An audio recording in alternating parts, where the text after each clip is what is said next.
Hey everybody, this is Tyler from the library. In this video, I'm going to show you how you can add code to your servo to create a control board. In this video, we're going to be focusing on the continuous rotation servo first, and in the next video, we'll do one for positional servo. So let's get started. So I'm going to MakeCode.com. If you need the link, it's in the description below. And I'm going to click on microbit. And then I'm actually going to be editing the program that we wrote the other day about using the on-off switch. And I have my two on-off programs here, one for positional, one for continuous. And I'm going to open up the continuous one. Again, if you need the code for this one, if you didn't do it already, the link is in the description to give you this base code. And then we're going to edit it from here. So what we're doing is we're adding buttons using the copper tape and the alligator clips. They're going to be attached to this pin 1 and pin 2. There's another video about how to make that control board using the supplies I just mentioned. So we're not going to focus on that right now. We're just going to focus on the code about how to activate these. So just like we did before with the on-off, we use these on button A pressed, on being pressed.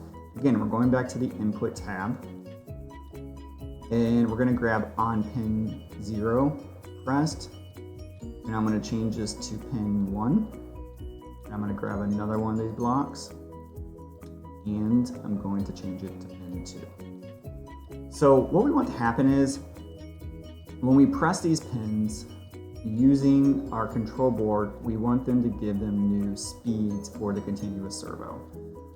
So my idea was to have kind of 3 different presets for my game. So I have like an easiest, I have a medium, and I have a hard level.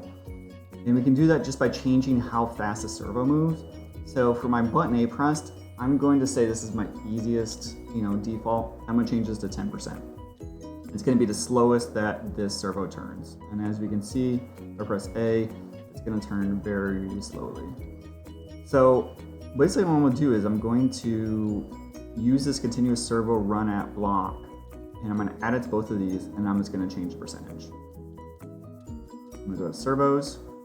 I'm going to add that block into here. I'm going to grab another one of these blocks. And I'm going to change just what the percentage is. So I'm going to make this one 20%. And for example, I'm going to leave this one at 50%. So I found when you go over 50% with the servo, especially with my windmill, that it was moving way too fast. So 50% is probably the fastest that I wanted to go. And I'm going to leave button B as stop servo. So that is just our off button. So basically we've added 3 on buttons or 3 presets. So whenever we hit these, it will change the servo speed. So we'll test it here in the example. Again, we got a slow mover. You can see it picked up a little bit of speed at 20%, and then 50%, it moved faster. Okay, so I'm going to download this. I'm going to save it, download that hex file, open up my downloads folder, and there's my continuous on-off program. And I'm going to scroll down to my microbit and then load that. And now let's test it out and see what it looks like, how it's moving. All right, so let's see if our code is working. And it looks like when we touch these buttons, A and B, it is actually controlling the speed of the servo. And I want to point out something important here. So for these buttons to work, you're actually creating a circuit.